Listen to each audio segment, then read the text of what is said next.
Well, howdy there, Internet people. It's Belle again. So today, we're going to talk about Bernie backing Trump. Kinda. Bernie Sanders is ready to back Trump up. During the 2024 campaign, Trump made a number of promises that were not traditional conservative positions. Some were straight up progressive. At a rally in Savannah, Georgia, Trump said, quote, "While working Americans catch up, we're going to put a temporary cap on credit card interest rates at 10%. We have no choice. They're getting 22%, 25%. We can't let people have to pay 25% and 22% interest because they can't afford to pay off their credit card." A cap on credit card rates of 10%. Most people familiar with economics rolled their eyes and assumed nobody would believe Trump. And we were wrong. A lot of people did believe him. Now, Senator Sanders wants to hold Trump to his promise.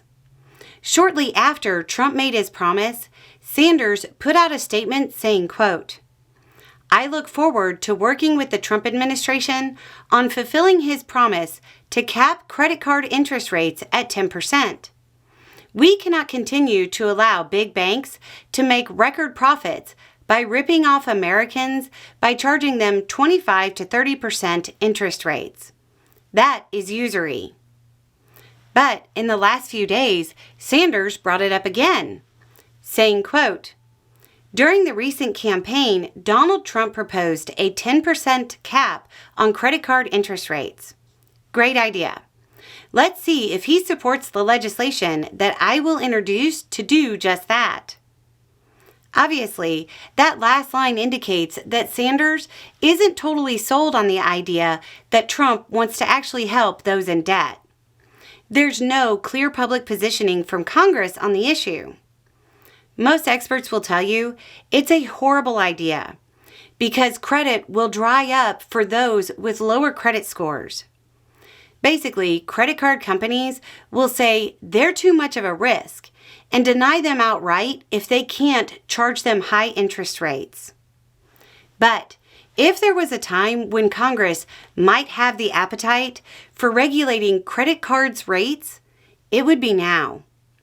Credit card debt defaults are at their highest rates in 14 years. The first 3 quarters of 2024 saw credit card lenders write off $46 billion in debt. The head over at Moody's Analytics summed it up by saying, quote, "High-income households are fine, but the bottom third of U.S. consumers are tapped out. Their savings rate right now is 0.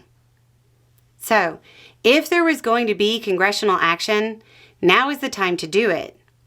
But it's unclear whether Trump had any real intention of following through on his promise, or if it was like his other promises that were just meant to get votes, like those on grocery prices and inflation and so on. Either way, it looks like Sanders plans on calling Trump's bluff and seeing if he can force the Republican Party into actually doing something that will benefit the working class.